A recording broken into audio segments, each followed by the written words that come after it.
TCP Nation, we got Alex Sheridan joining the show. I have the pleasure of working with him on content. I have the pleasure of learning from him by just paying attention. Like, it's not very hard to learn from Alex. Just pay attention. Follow him on LinkedIn, follow him on any social platform, and you're going to get a lot of valuable information around how to interact, how to get attention, how to tell your story, how to market your product, service, brand, whatever, to people. And so, Alex, welcome. Thank you so much for the time and coming here to talk to me. I appreciate it, man. I'm excited to be on the show. One of these days, I'm gonna get you to Texas. We're gonna do some cowboy stuff. That is gonna. I'm gonna play. I got a couple places in Texas I need to stop. I got some clients in San Antonio. I got my brothers in San Antonio, and then I've got you, which is out in the middle of nowhere. But we'll fly into Austin and we'll shoot up north. We'll make it happen.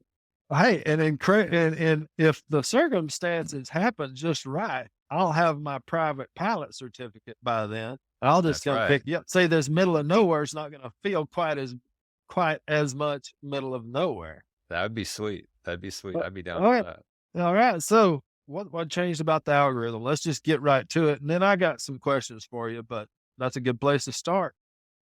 Yeah. The LinkedIn algorithm changed. They just made some pretty significant updates. So a couple key ones are that they're now prioritizing more educational content and more advice from experts versus opinions versus some of the stories that we've seen, the kind of the fluffy duffy stories. So what does that mean for a creator? It means that you need to get really serious about when you put content out in the LinkedIn feed now. It needs to have some substance to it. It needs to have a takeaway.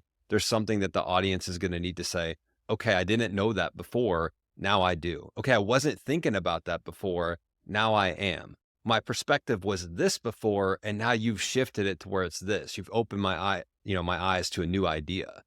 So I wouldn't say that that's like completely changed from how LinkedIn used to be, but I think they've noticed over the last year or two that there's a lot of people trying to game the system and post stuff that would just like do well in the feed, but really didn't have a lot of substance to it. And I even think about some of the influencer stuff where it's just fluffy duffy. I think they're really trying to get away from that. They want people to grow professionally, learn, develop themselves, and become more successful because of the platform. So that's one of the major ones. How do they do it? Yeah, right. How do they do that? Let me give you some insights, right? So that's where I was going next. So if you think about, all right, so how are they going to know if someone's an expert, and they're sharing advice versus if it's just someone's opinion or a random story or fluff or whatever it might be? Well, I don't know they're not going to give us all the behind the scenes, right? So they're not going to tell us like, this is how we do it. And this is our data scientist. And this is exactly how our algorithm works. Like no platform does that, but we know they can sift through content with AI now, especially with the advances. There's a lot more things that they can do with AI in terms of sifting through content and reading based on what's in there, given a quick synopsis in the matter of a split second on what type of post this kind of qualifies as. The other thing that they're going to do is they're going to match your profile. This is what's being said, reported from the interviews that they've done with the LinkedIn team. They're going to start matching your profile with the content that you're putting out. So if I'm talking about video content and LinkedIn and how to grow on social media and build a brand, they're going to look at my profile, or maybe it's the algorithm or AI, whatever it might be. They're checking my profile to make sure that I'm probably an expert in that area. So again, I don't have all of the answers. I'm not sitting in these boardroom meetings with LinkedIn as they're making these changes, but this is what we're seeing from credible sources that have talked to the LinkedIn team directly. Yeah. When you say, well, real quick though, because I'm confused, or I want to make sure I know, I'm worried about my own content, my own company. When you say profile, what do you mean? Like what's going to be relevant inside there, but your best guess? My best guess is they're going to look at your headline, right? What does your headline say? If you're talking about like recruiting and your headline is, about you're a salesperson, like that would be different, right? Or maybe you're in the agricultural area and you're talking about sales. Like there could be a misalignment there. They could look at your banner. They could look at your about section. I would think your headline and your about section would be the quickest, and AI would be able to scan your profile. Yeah. The banner is a little bit more imagey and graphic-y, where I think the about section and the headline is easier to scan. Now, this is what I would say too, Neil. Like, I wouldn't freak out if I'm listening to this. I'm like, oh my gosh, like everything's going to change, and all the stuff I was doing before. Like, I don't think it's going to be drastic. I just think it's important to understand what LinkedIn's trying to build and their vision behind it. Similar to if you're on TikTok or if you're on YouTube, you need to understand what the platform is trying to do. What is the vision? What are the trends? What is happening? What type of content are they rewarding? What type of content are they not rewarding? It's more of a macro thing versus like trying to make these little bitty changes every day to try to keep up with an algorithm, because it's a losing battle. You're never going to do it. Yeah. So we're recording this last day of June in 2023. I'm not going to be able to get it out tomorrow. So how quick do these algorithms change? Like, somebody's hearing this conversation a year from now. I feel like the takeaway is find somebody who's paid it. Like, don't look at me. I'm not listening to people that are worried about the algorithm. I mean, I guess I am in a way through Alex or through other people in my organization, but I personally couldn't tell you even when the next announced algorithm change is even coming. So, Right. I'm leaning on some people. How often does that happen? Well, they're making changes all the time. The question is, how relevant are they? And sometimes they're doing test group changes where they'll test it out in maybe the UK or in certain parts of the United States. They're always testing and trying to figure out how to better optimize the platform, how to create a better experience for the users, as are any social media platforms, right? That's always ongoing. And then typically when they test it enough time, or if they get enough feedback, and if you've noticed, if you've been on LinkedIn right now, you notice before or after some of the posts now, they'll ask you the question, was this post helpful? Was this Yeah. relevant? They're asking that because that's how they're getting the feedback, right? And they're saying, Yeah. hey, this post wasn't relevant. Why? Well, they've got AI now. They run it through. All the no's correspond with this. When we're getting a lot of the yeses, it corresponds with more educational. Boom. There we go. So you can see they'll start to make those changes as they collect more data and more feedback. But Neil, here's what I would say. You know how I am. I'm always a big proponent of like, lock down on your target audience. Who do you want to serve? Why do you want to serve them? How are you going to make that impact? And what are you going to do to make that impact? And then continue to provide a ridiculous amount of value in the form of education, in the form of inspiration, in the form of edutainment, which is combining education and entertainment. Lock in, zone in on that, and do it for years. And yes, you need to understand how different platforms work, what's going to work here versus here. That's important, but those things change all the time. From a macro standpoint, you should be serving your audience at a ridiculous high level. People should be getting so much value from your free content that they feel like you are the go-to number one brand in this space. Like, if I was going to buy or purchase or, link up with somebody, it 100% would be you. Yeah. And that's that ever not a lot. changes, Well, I mean, I want to yeehaw and do it for years. Like, yeehaw. Like, everybody, that goes for me. That goes for any CEO that I'm not a CEO, but there are CEOs, any leaders of any team, organization that says and understands and sees the truth. Social content, video content is imperative.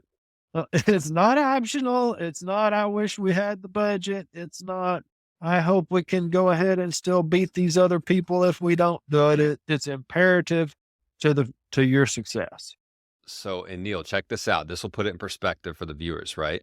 You meet people probably all the time. We all do. And what's something that happens when we meet people and we try to remember their name? We sometimes forget the name, but we never forget the face.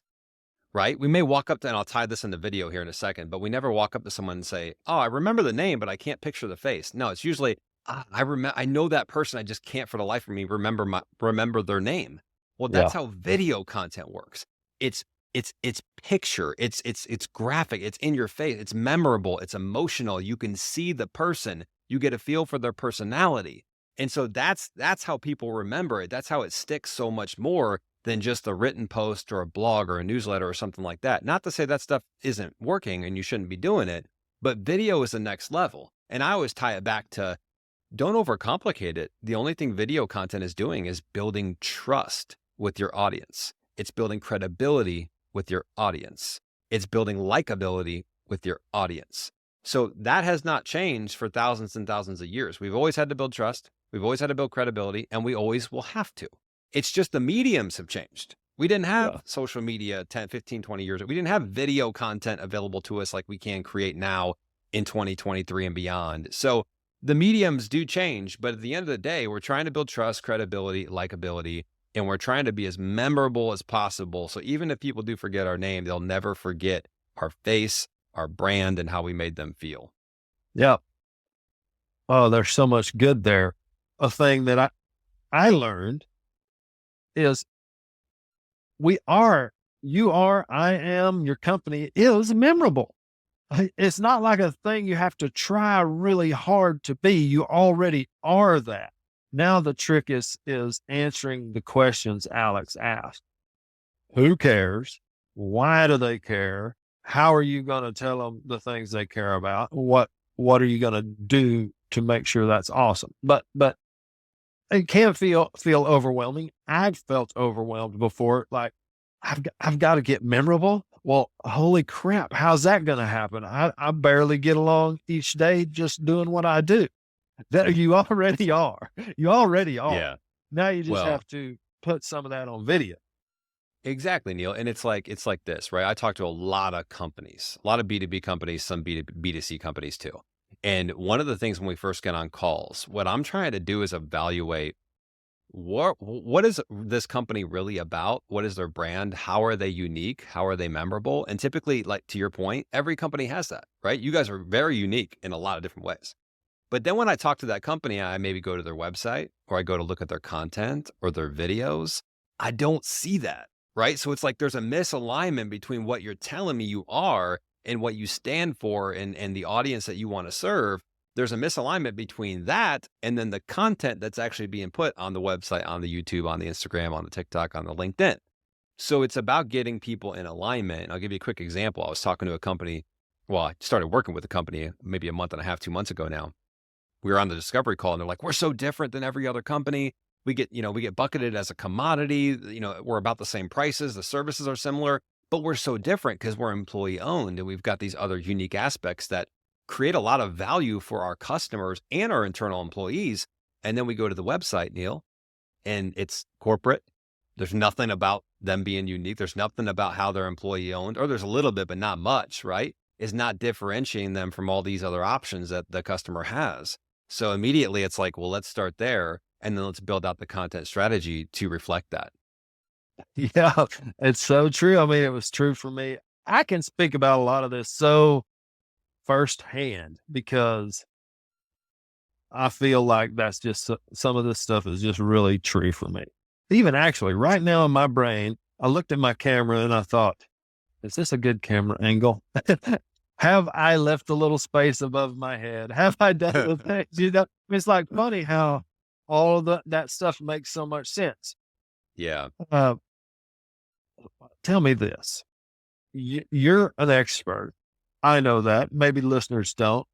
If you trust me at all, just take my word for it. Alex knows what he's talking about. When you get so influential that your style and the things you do is now what everybody sees, have you thought about that? Is there a plan for that? Or will it just be, it's always evolving to this thing that everybody loves. So now it's not, everybody sees the same thing all the time. And now it's not recognizable. Have you thought about Yeah. something like that? Yeah, of course. I mean, the natural progression with content is that one style of content, let's say it's video or maybe editing style, whatever it might be, it does well. And then other people take notice. And of course, what do? They try it too. Like that may make sense, right? Like, why Yeah. wouldn't you try to do something that's working, right? Like, this is cool. Let's try that. And then before you know it, everyone starts doing it, right? My thing with that, Neil, how I get ahead of that is I don't think that I've ever figured it out. I don't think I got anything figured out. I think I'm like a student day one in the classroom. Maybe not the classroom because I didn't really dig classrooms, but I'm a student day one learning in the environment. And I'm constantly trying to get better. I'm constantly trying to upgrade my skills, the things that I'm learning. I'm self-educating and I'm watching and observing what's working, what's not working. And I'm making mistakes. I'm failing. I'm trying new things. This didn't work. Oh, this did. Let's do more of that, right? Let's try something completely left field. Who cares if it works? Who cares if it doesn't? We got to innovate. So by the time other people get to where I'm going to be, let's say 6 to 12 months, everyone's kind of caught up. I'm already 3 steps ahead. And so I Yeah. think that's the key, is like, you got to continue to innovate regardless of your product or service. You got to continue to learn. You can never sit on the throne and say, I'm the dude, I'm the girl, I got it figured out. Like, everyone else is going to be doing what we're doing. Sure. But then when everyone else is there, now you don't have that competitive advantage anymore. You don't have that edge anymore. So I'm constantly looking for, what's the edge? You'll notice I'm talking about some new things over the next few weeks that nobody's talking about, because Yep. now I found a new edge. I found something new that works, and I'm going to drill it. And then by the time everyone gets on it, cool. Hopefully we'll help them get on it. And then there'll be something else. Yeah, totally. I love how you're just really embracing AI. I mean, I think, I don't know. Are you embracing AI? Embrace might be the wrong word. You're just talking about it. You realize that's a thing that probably Yeah. is scaring people, even like it could be perceived as a very big threat for the things you do. Tell us about your mindset around that. Yeah. So here's my thoughts around AI. So I think it's a great tool that we are embracing every single day in our business. And I don't think people should run from it. I think they should legitimately start learning it. They should start playing with the tools. They should start figuring out how things work. They should start implementing it where they can, because it is the future. It's the now and the future. Like, it's only going to get better. AI is only going to get stronger and be able to do more things. And sure, it will take some low-level jobs. It will create a lot of jobs.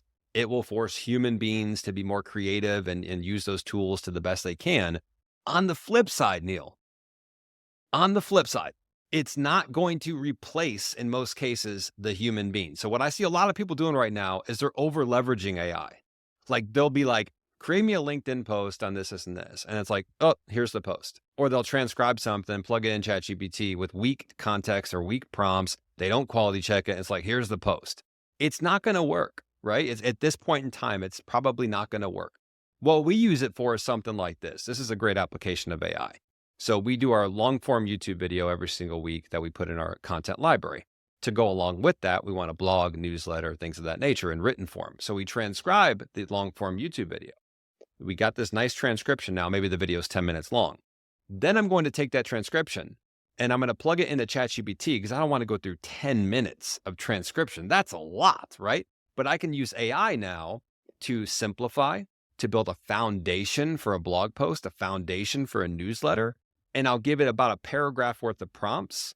And I'll say, here's what I want to do. Here's the audience. Here's what I want to get out of this. Here's how many words. I want you to structure it like this. I want you to talk to the audience, not like you're me. Like, I want you to talk like you're talking right to my audience. And then it spits back a nice blog or newsletter that then I go through and I make my tweaks, right? Like, I make my changes. I do my quality checks. But that blog, that just saved me probably an hour and a half worth of time. So if you add that up every single week, and then you also talk about some of the things we use in AI with video editing, where I can now remove silence detection like that. I can get rid of all the gaps in silence. I can get rid of the ums, the ahs, the uhs, the ah, well, huh, all those filler words. Boom, gone. So we want to use AI as much as we possibly can, but we also want to make sure that we're not over leveraging it and taking away from some of the human components that need to still be in our work. Oh man, I love it. Like, are you talking about Descript? It seems to be one of the ones I've heard. Yeah, That'll Descript is take great. some video. Yep. So here's another thought that comes to my mind. I'm curious what you think. So in all this, it sounds like we make the humans that are already badass more efficient. Like, all of a sudden this person can now do 6 times as much, can get out 6 times as much content potentially. All right. So Right. now let's say everybody's making now 6 times more content. Now we're just jamming that much more content into everybody's lives. How do you feel about that? Well, anytime you have more quantity or more supply supply coming in, there's going to be more demand for something from other things, from other platforms. So if like there's all this content being created, it means that there's going to be new platforms that pop up, because they're going to want to capture some of that demand, right? Some of those people coming in. Supply. Yeah. So I think like the more people, first of all, like a lot of people still aren't creating content. I mean, if you look on LinkedIn, only 4% of people are creating content on a weekly basis. So we've got 96% of people on LinkedIn that aren't even posting once a week. So it's not like it's crazy, but yeah, of course, more and more people are going to create content. It's going to become easier. It's going to become where it's more acceptable. People are like growing up with video now. It's not like, oh, I don't want to get on video. It's like pretty soon it's going to be like, you have to be doing video. Otherwise you're not even relevant anymore, right? In the next 5 Yeah. years, like in the next 3 years. So I think the more and more that it gets put out there, the more things that will pop up. I mean, think about what happened with live streaming and TV shows. Like Netflix came out, dominated for a while. And then like more and more people wanted to watch shows and more companies wanted to create shows. So what happened? They just developed more platforms, right? Like it was Yeah. like HBO Max and Disney Plus and Amazon Prime. And so like, I think there's going to be just the amount of platforms is probably going to expand as the demand does or supply does. Do you think there's ever a day where we come back and we're talking here, I don't know, 5 years, 10 years, 8 years, 3 years from now, and we're like, holy crap, magazines are killing it? Magazines, I think it's possible. I think it's possible. I mean, I would I think, don't know. You know what I mean, though. Not yeah. newspapers, magazines, something that is now not digital. Now it's this tactile Yeah. thing you can hold. I mean, look at what happened with like, there's a ton of like nostalgia stuff that's come back, like Pokemon cards and like trading cards. And there's also things that have popped up that are working really well from a marketing standpoint, like direct mail or Yeah. sending actual physical items to prospects, but doing it in a thoughtful and personalized way. That Yeah. actually works really well now because no one's doing it. Like Yeah. I know some people that have success with cold calls because they're like, no one's calling anymore. Right. So Yeah. It's I all think cold emails. yeah, it comes down to like, for how I look at it is like, where's the biggest bang for my buck? And if that all of a sudden became like, hey, Alex, you could send for like 50 cents, you could send, 50 of these out to top prospects and you could probably land 10 meetings or 15 meetings. Well, that makes a ton of sense, right? I'm not going to Yeah. stop doing video content and marketing, but the same thing I look at social media platforms. I always told people, where's the biggest bang for your buck? Well, you had great organic reach on LinkedIn. I think you still do. You had great organic reach on TikTok. I think you still do, right? YouTube's going to be a long-term player, so it's good to build off there.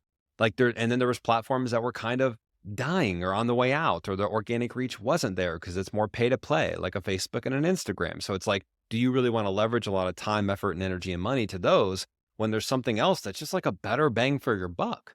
So I Yeah. think things could come back. Movie theaters is a good example of people thought they were going to shut down forever after COVID. Like, oh, they'll be gone, virtual reality. And it turns out movie theaters are doing great because Yeah. people kind of like going to the show. Now I think virtual reality and technology and that kind of stuff will definitely shape a lot of things. I think it's still relatively early for a lot of that stuff for the mainstream, but I think that will have a pretty big impact on how we socialize and consume things too.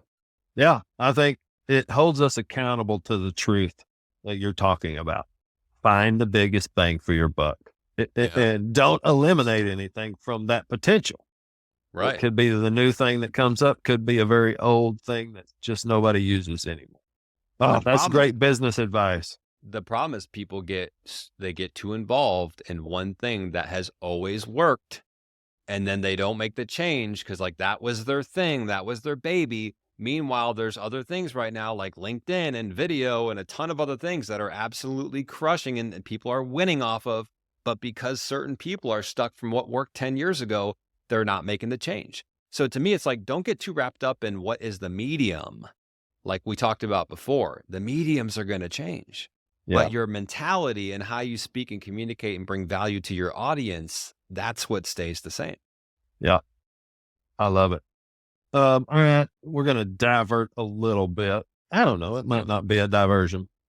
You familiar with Andrew and Tristan Tate? Yeah. Okay. Of course. Here we go. They're talking. I mean, I interviewed a couple of guys earlier Yeah. today, and they had no clue who they were, which was surprising, but it just tells you, like, I fall into that trap. Like, I think everybody has an Instagram account. In truth, most people don't. There's a large group of people who don't get on Instagram or even LinkedIn, like you were saying. Anyways, they were talking about, I don't even know exactly, but what children in America aspire to be.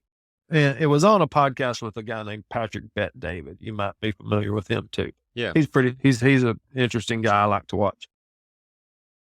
How do you feel about our younger generation aspiring to be YouTubers, influencers, etc.? Is that good, bad, otherwise doesn't matter? What do you think? Well, I think that if you look at the course of the last 100 years, kids and, when we're younger, we always aspire and we look up to kind of the heroes or the people that we see that we think are cool, that we think have jobs that seem glamorous and people look up to them and that kind of stuff. Those jobs have changed over the years, right? It may have at one point been like an astronaut. It may have one point been a movie star. It may have one point been a teacher or a fireman or a policeman or an educator, whatever it might be.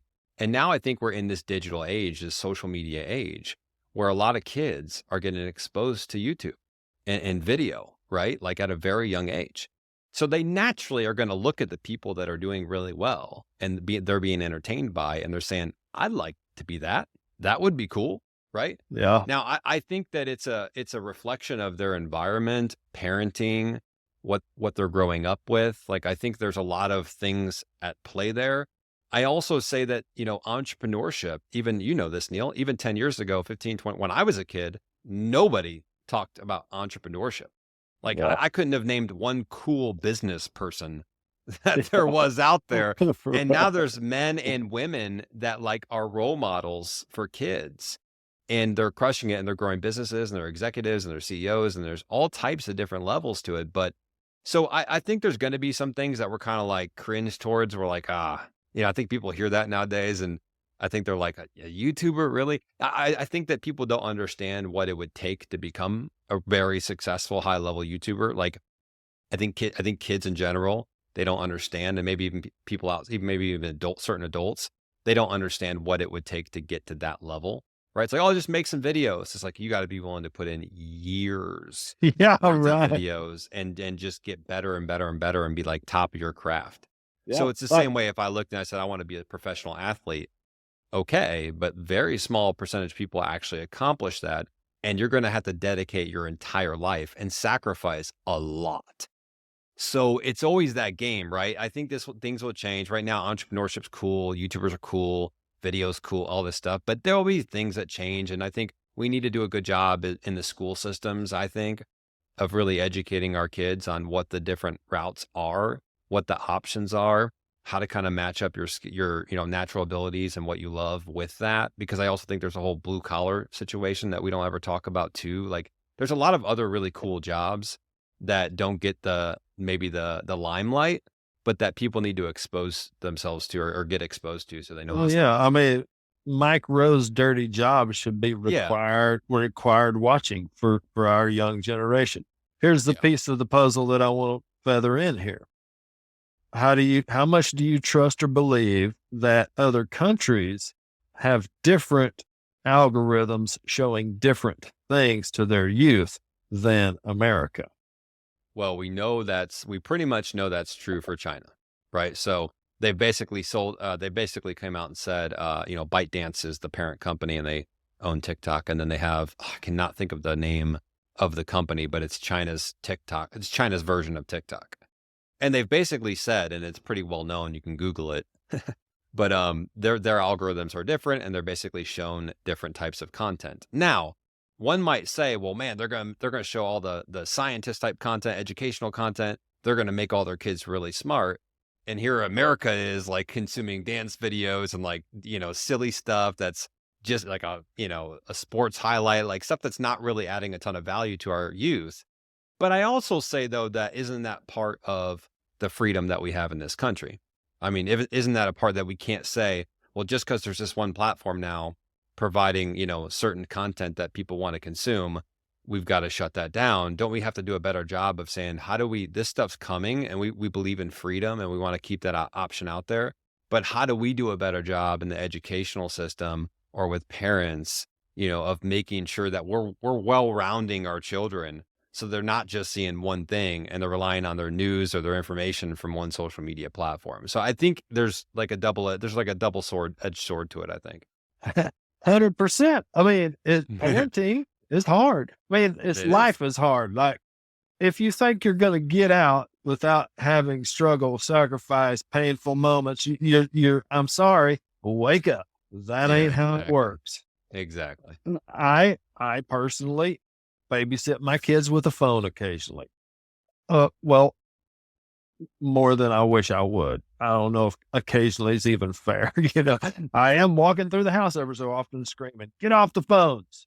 But Right. what am I doing to, I mean, little things to affect it, trying to make them conscious of what they put in their eyeballs, then Yeah. becomes them, and what they put in their mouth becomes them, all these things.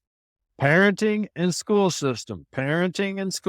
You've said it probably 6 times over the That's it. last this 30 minutes of conversation. You're accountable if you're a parent. Take take that role and embrace it and understand.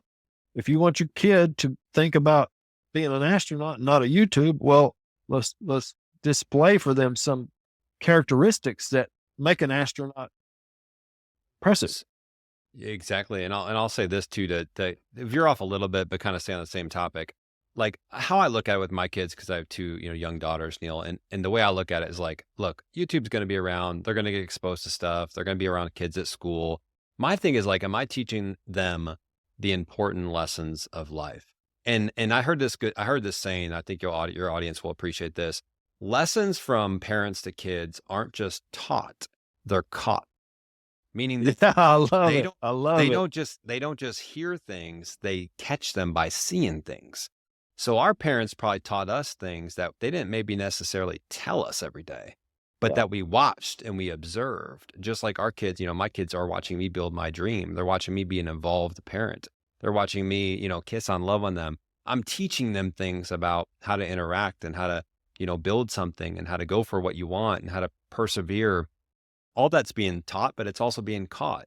And, I'm waking up with my daughter came in my room the other day and we were just talking, laying down, talking together. And I was just giving her some wisdom on how I look at life. I said, there's kind of three things that I think about in relationships, fulfillment, and growth. We call them RFG. And I explained each one. I said, these are the really important things in life. And here's why. And she's like, this is really cool. So I think Yeah.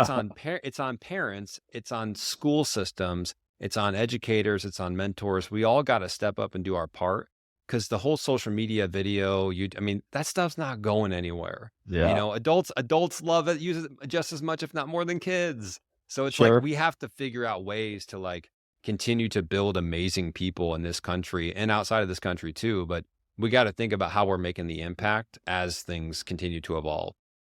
Absolutely. And we are. Like, it's, Yeah. you'll get into conversations like this, or I'll listen. I'm paying attention to a lot of people just because I'm looking for growth. Like you talked about, I love your kind of three important things. I align with those a lot. I'm looking for growth personally. And I think that shows my kids they should Yes. be looking for growth. So, and I lean towards podcast because I don't know. That's the one that clicks for me. I'm driving. I can listen to it. I love the video piece of it too, especially for communicating in this very memorable way with people who might potentially be my audience.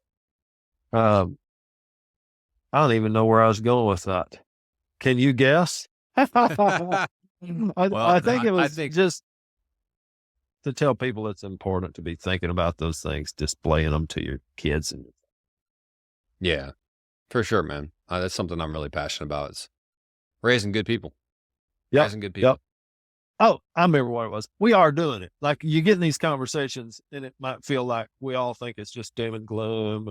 Everything sucks. That's not true. We're all really doing pretty dang good. Yeah, We got to be thinking, can we get better?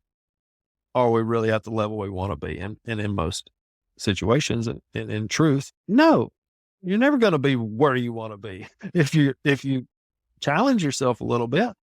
right. Yeah, I mean, it's like this country. It's like, it's a great country. I love this country. I'm proud of this country in so many ways. Do we have opportunities to grow and can we do a lot of things better? Of course. But we're always going to have that, right? That's always going to be there. But if you look at where we're at now compared to where we were 50 years ago or 100 years ago, it's good. It's growth. We're making improvements. So it's the Yeah. same thing whether you're a person or a country or an organization. Like you continuing to grow and learn and develop is it's very key. It's why it's one of my three things. Yeah. Relationships, fulfillment, and growth. I appreciate you bringing your kids up. You don't talk about them a lot. Uh, Can I ask some specific questions? Or are Yeah. you trying to keep them, and are No. you kind of sheltering them in some way? So how Yeah. old are they? What are they like? Are they the Yeah. same Yeah. personality? Yeah. Yeah. I talk about them on podcasts. I don't really show them on video and camera so much and that kind of stuff. Mostly because, this is my business thing and like my kids are my thing, my family thing, my private thing. If they want to, when they get a little older, if they want to get on camera and do some of these things, awesome. I'll support them. If they don't, awesome. I'll support them. But I think it's kind of their choice, right? Yeah. This is my thing and this is what I'm choosing to do. But yeah, they're the best kids ever. They're 9. My oldest is 9 and my youngest is 6. And they're just Yeah. at this awesome age right now, Neil. I mean, you've got kids, but they're at this awesome age right now where like they want to hang out all the time. I'm still their hero and we have a great Oh, I love it. relationship. I mean, yeah, it's like we just have such a close bond. We got vacation coming up this next coming week after the 4th. We've got Disney World in December. So, and we're just always having fun, whether we're here, whether we're traveling, we're just always having fun, loving on each other and, trying to grow, be fulfilled and build our relationships. But in terms of personality, my 9-year-old's probably, she looks a lot like me. Like she's my twin. Yeah. So she's probably a little closer personality wise. I'd say, I think they both got a kind of a 50 fit. Like I think they both got some of me in them, which is Yeah. good. So, but Oh, yeah, they're you great bet. kids. They're great So what kids. about their mom? Are you married? Or like, No, what's we're the s we're separated. Yeah, we're Yeah. separated. So, but we live 15 minutes down the road, and so like we have 50-50. We have them 50% of the time. She has them 50% of the time, Yeah. and we have a good, healthy relationship, and they feel loved by both parents. There's good environments. So, to me, that's always what is important. Me and our mom didn't work out for a lot of reasons I won't get into now, but nothing negative or toxic or anything like that. Just two people with two different visions on life. Yeah. And, it's tough to do when you have 2 different visions and Well, outlooks. so when did y'all get together? Super young or Yeah, I mean, we were met in our 25, I think I was. I mean, it was and then we Yeah. had our oldest, like, we weren't expecting, right? So we didn't plan on it. It happened, and it's the greatest thing that ever happened. I'm glad it did happen, but, it wasn't like we planned it, got It married. Yeah. presents a certain situation, Yeah. that you Well, and there's a huge amount of people why I'm even needling on this yeah. is I have a happy marriage with 3 daughters. I talk about them quite a bit. That's that's one way. Alex has a couple happy, healthy daughters and a separation. I mean, there's so many ways that you can have success in your family. I just like to hear that story. Share yours a little bit. You're an impressive Yeah. guy. You're accomplishing a whole lot in life. Oh, golly, there's this whole thing that you also do that nobody Yeah. like, we really only get to know this little speck of people. And I think Yeah. the cowboy perspective, this conversation is a chance for somebody to say, "Oh, wow, okay, cool. There's a little more there." I mean, there's no separation that's easy. I mean, it's not, it's tough. No, and I think like my outlook is like if you can make it work with somebody, great. Like if you share the same vision and it makes sense and you feel like you're aligned and you just need to work out some issues, that's one thing. But when you really are like this and it's just you're going one way, they're going another way, and you've tried, but it's just not, you're going to be miserable if you stay in that relationship, then I think that you should consider changing things and changing your environment or your relationship or if it's a job or whatever it might be. For me, it was going to be tough. I knew that it was going to be challenging, especially the first year, just with everything that was going on. But I knew that long term, and I have already become a better father. I started my business. I'm in the greatest shape of my life. I have a better mentality now. I have the greatest relationship with my kids that I quite honestly, it wasn't this good before. So for me, you gotta like, if you're in a bad or a tough situation, let's say, And you got to reflect. You got to look at your options. You got to figure out if there's something I can do. I got to look in the mirror, control my situation, change what I can. But at the end of the day, if you got to face that situation head on and make a move, you've got two options. One, it's going to get you down and break you, or two, it's an opportunity to build you up. It's an opportunity to create the life that you always wanted to live. And that's what when I went through it, I was like, this is my chance. I'm rebuilding. I didn't have a business. I didn't know anything about video, marketing, nothing. But I was like, this is my chance to be the greatest father ever. This is my chance to build a business and become an entrepreneur, live my dream life. This is an opportunity to make an impact on the world. And that's what I set out to do. So I think and life, like we talked about earlier, Neil, like life is unpredictable. It's messy sometimes. You try to plan it out exactly how you want it to go, but that blueprint changes, it doesn't always go according to plan. So, those things are going to happen. So the question is, how do you adjust? What do you make out of it? And who do you become as a result? I love it. And I've heard multiple times, now you and your daughter's mom's relationship's even better. like there's actually a much better relationship there that's not contingent on all these pieces of the puzzle that just weren't in alignment. Anyways, thanks for sharing that. I really appreciate it. Thanks for being the kind of guy that can be vulnerable in that way and just say, well, yep, this is how it is. This is the way it is. Because there's people listening right now that are either going through this or are about to go through this or just went through this or went through a while ago, that sometimes when you hear it from someone else, it's like, oh, thank you so much for sharing that. Because I thought I was the only one that was going through. Oh, sure. Hey, newsflash listeners, you're not the only one. Like nobody, you're not that special. You're None of us are that special, that unique. We're the only one. It's just not true. And everyone's, they always say everyone's fighting a battle or going through something that you know nothing about. So as glamorous as people make their lives look on social media, that is not the full story. Like everyone's going through some type of challenge, whether it's in business, financial, relationships, spousal, other family members, whatever it is, there's always challenges. So it's like, how are you going to handle the challenge? How are you going to become better because of it? It's the only option for me. I've had this thought. Maybe it's something we should work on together. I don't know. You probably would hate it. I thought, just show all the shit. Like, don't show any of the good stuff. Just show only all the crap. I mean, that would be a pretty unique way to come to the marketplace and say, oh crap, I'm fixing to have to go through an IRS audit. Oh crap, I just had a deal I was about to close that totally folded up, Well, so here's the thing. I think showing losses and mistakes in your content is a great idea at times, but you also need to show that you're learning, you're growing. Here's the takeaway from that story. Here's how to not make that mistake. Here's the application of that learning lesson or that challenge that I went through. So I think it's cool to share that stuff because it does humanize you. And it also, it's just real. It's authentic and people appreciate that stuff. But if all I'm doing is sharing mistakes and sob stories, mistakes and challenges, then people are like, God, this guy's just dumping his problems on social media. I already got enough of those.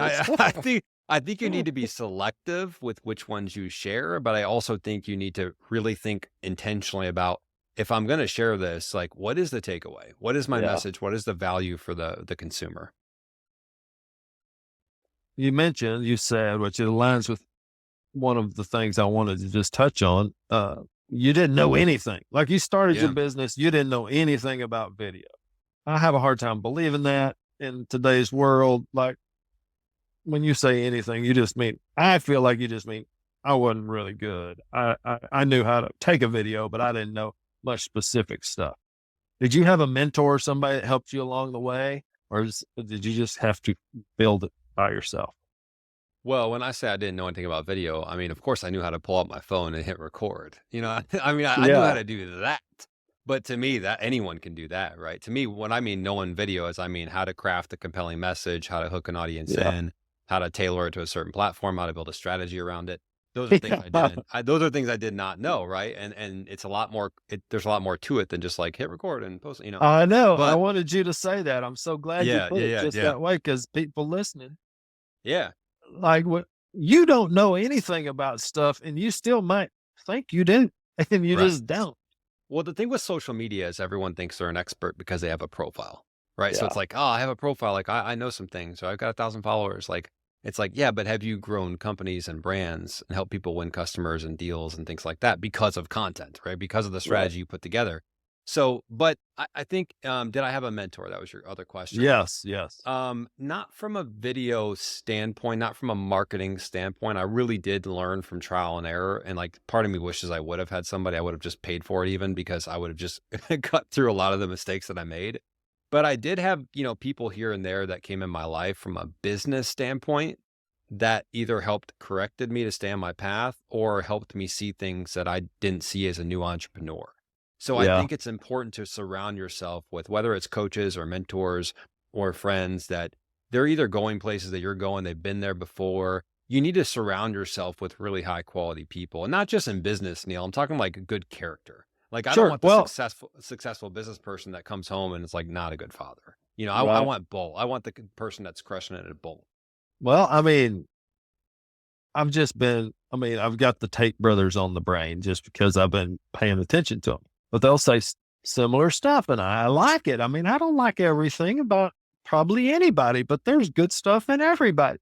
They Of say, course. like, if you're not fit, if you're not taking care of your body, what I kind of put you down the list of people I'm going to trust to do business with or seek out for advice or these kind of things. I think we'll all do those similar stuff. Maybe it could be in the cowboy world. If you're riding just a dink horse, I'm not going to probably count you as one of the people I want to ask about that thing.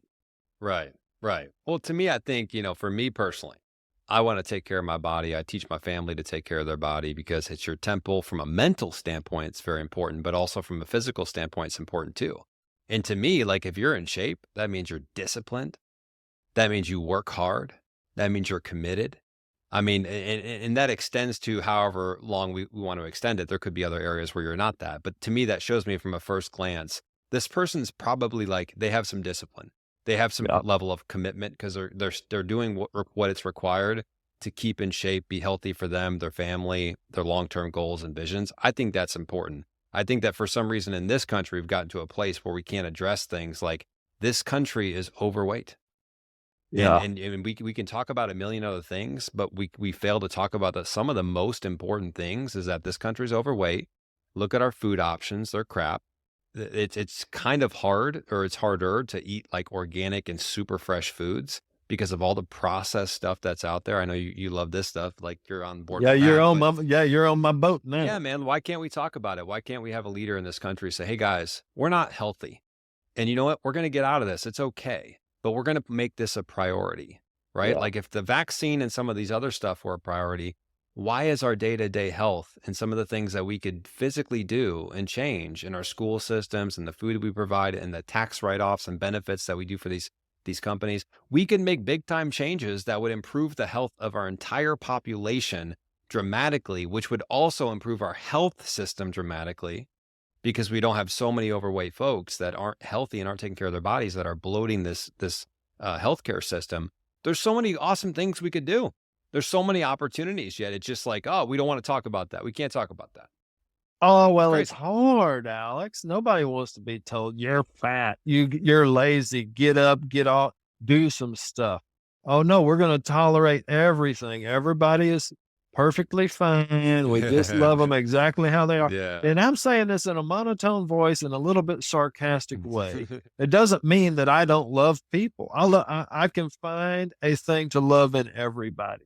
And I think love is also like being willing to be honest. Like, hey, this, you know, Exactly. it's too easy in some ways in America. Period. It's too easy. Like I've said this saying a million times. You've probably said it or you've at least heard it, tough times make hard men. I Hard was men literally, make easy. I was literally about to say that, Neil. I was like in my head, I was like, it reminds me of that saying. And Yes. yeah, So it's exactly. we're in easy times. And I encourage the TCP Nation, anybody, anywhere, share this. If you like this, clip this out and put it out there. I'm damn sure working my tail off to make sure I'm not one of those men that grows up in an easy time and makes hard times for the next group of men. Uh, Right. it would be cool if we could just break that whole saying and say, well, easy times don't actually make for hard times. Right. There's a way to take easy times, put yourself through some pain, and still keep easy times in the future. Right. I don't know. It's That's a big one. well, I'm with you, man. I think sometimes that we lack in this country identity, from leadership, where it's like, who are we as a country? And not only Yeah, who are we, but do we live that every single day the best we can? So, yeah. I'm sure you feel the same way, Neil. I'm not about making fun of people. I'm not about shaming people. I'm not about disrespecting people. We need to treat people with love and care and thoughtfulness. But we have to address real life things that Yeah. are happening, that are The truth has crushing to be the people. truth. The truth Yes, the has to truth be is the the truth. truth.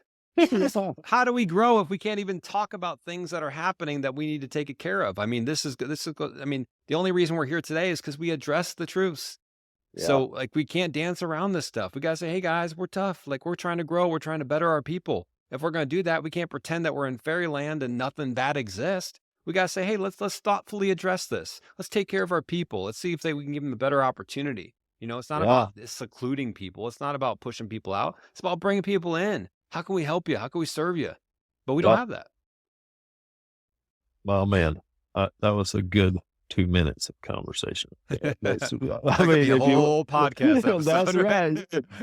Actually, every human has the capability of hearing that 2 minutes and saying, okay, I'm going to think about that a little bit. I'm going to Yeah. think about how I can affect that. Neil Dudley cannot change the world all by himself. Neither can Alex, but Neil and Alex together, all of a sudden we get a little kind of an exponential factor going on. If we'll all spend some time, think about that stuff. I don't expect everybody to agree with me, but I just want them to think about it. And I don't even know some stuff, a lot of stuff. I don't even know. So I have to count on somebody to help me.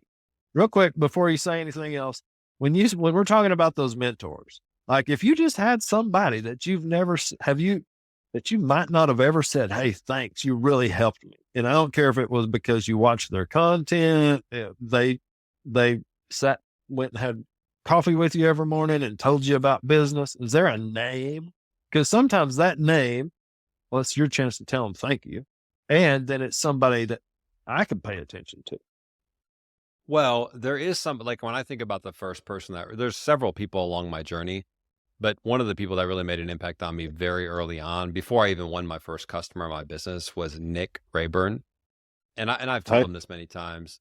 He's in not in Australia. He'll be mad if I say Australia. He's in he's in New Zealand. It's Okay. close. It's close. Yeah, that's But right. he's a great dude. I would definitely consider him an early on mentor, not the last few years, but very early on before I won my first customer. Pointing me in the right direction. He'd hop on calls with me for free, give me advice. It was just honestly, it was just really nice to talk to someone, like vent out some of the ideas too and get feedback. But Yeah. I've told him that many times. I still talk to him, not as much as we used to, but I just talked to him maybe 3 or 4 weeks ago. He's got a new business that he's pursuing, and some crazy stuff happened with COVID, and it changed his kind of world to a certain degree. But he's back better than ever and doing something he really loves, and so it's cool to see. Yeah. Everybody listening, just do what Alex did there once in a while. I have it come up on my phone every day to hand a rose to somebody that has helped you, that you appreciate. Now, do I do it perfectly? No. There are days that go by that I don't, but I guarantee you, Nick appreciates that when Alex tells him, hey, you helped me. And I appreciate, there have been people that told me I helped them. It feels good. Like that's part of Yeah. putting the right kind of energy out into the world. Like, Yes, sir. do that. Prioritize. Just because you told somebody else you love them, they're great, doesn't mean that you're less.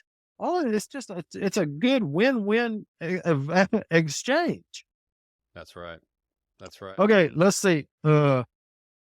Last thing, because we're getting up on an hour here. It's already been a long time. I appreciate it. And I know you got stuff to do. Big picture. Where is Impact's going? Where's Alex Sheridan going in the this something big picture? I think about life very simply. Like, I go back to the relationships, the fulfillment, the growth, but um, I'm very happy right now. I'm in a good place. I've got great relationships with my kids, family, friends, people, clients. I'm doing work that is fulfilling to me, that I feel like I'm making an impact. I'm helping people get their word out, their story out, build their brand, build their companies, live their dream lives. And I'm growing. I'm challenging myself both mentally and physically on a daily basis as best I can. And so I think for me, I'm really good with that. From a company standpoint, Impacts Marketing, my company, um, I want to continue to grow it. I wouldn't say that necessarily there's an exact number I want to get to. When people say exact numbers, I always say, why? And usually Yeah. it's like, well, I think it sounds like a good number. For me, it's not about the number. It's about what's the lifestyle and the life that I want to live, and can that business help me get there? So right now it's like, I want freedom to have money to spend to go on a vacation, money to save, money to invest, be able to take care of my employees, my people, my family, be able to give back when I want to. That's what that business allows me to do, and allows me to do something I love. I've got to, so in the future, I don't know, because it's hard to say, because 3 years ago, I didn't even really, I was barely had a business. So it's like hard to say what 3 years can go. I just know I'm going to keep getting better. I'm going to keep making an impact. I'm going to keep doing my thing, and we'll see where it goes. I also have another business that I started. This one is, I have a co-founder, so we're 50-50, and it's a software company. So we're training and developing now and raising some money on our own to fund the app that we're going to build. So that's exciting for me, right? So it's a totally different business model and different product and that kind of stuff, but that's exciting. So for me, man, it's simple. I just want to continue to grow, continue to build, impact people on the way, and hey, we'll see where things take us. Oh, no. Every successful business person I've been around. Now, there are a few of them that say you need a 10-year plan, 20-year plan, 5-year plan. And I've year? had a, I don't know. I've always had a hard time with that. But you'll get consultants, you'll get a few successful people that say, yeah, but I've never seen a 10-year plan that ever gets looked at again. I mean, this is just my No, career. I've never looked at it again, really, ever. But I do like the idea of thinking kind of, okay, if I'm building a thing, how can I build it so it's sustainable into the future? And what you said was right. really good to me is I'm going to stay passionate and after it and active. Like that's how you prepare for next year and the next year and the next year is right now today you do passionate, active, Right. engaged activities. And if there's ever a time where I feel like this isn't doing it for me, or I feel like I've made my mark and I'm ready to take on something new, and I'm not as passionate about this anymore, and I'm sure that time will come, then I will then think about what that other opportunity is. But yeah, for me, 10 years, I mean, how could I possibly project a decade?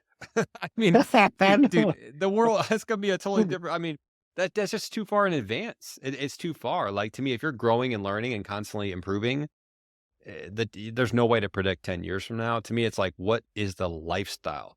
What are the values that you have? Because those are things that are probably going to stay the same. In 10 Yeah. years from now, I can guarantee you this, Neil, I'll be talking about relationships, fulfillment, and growth. I can guarantee you that, right? Yeah. That won't change. But what I do to get that, and what I do to have that happen, that probably will change. Yeah. Right there's the mic drop, folks. You've had an hour of Alex's time. I've had an hour of Alex's time. I so appreciate him for that. Thanks for listening. If you've spent that much time, you've invested a very valuable resource, which is your time. I encourage you to continue to invest that time into getting better, uh, you know, learning, paying attention. Find something that you can learn about. Alex, man, that was great. I mean, I got you across a lot of topics there, and every one of them, I thought you just really added information. See, now I got a little Alex Sheridan in me that I'm going to impart on people in the future. So I appreciate you for that. Hey, I appreciate you, brother. Thanks for having me on the show too. Thank you. Oh, yeah, you bet.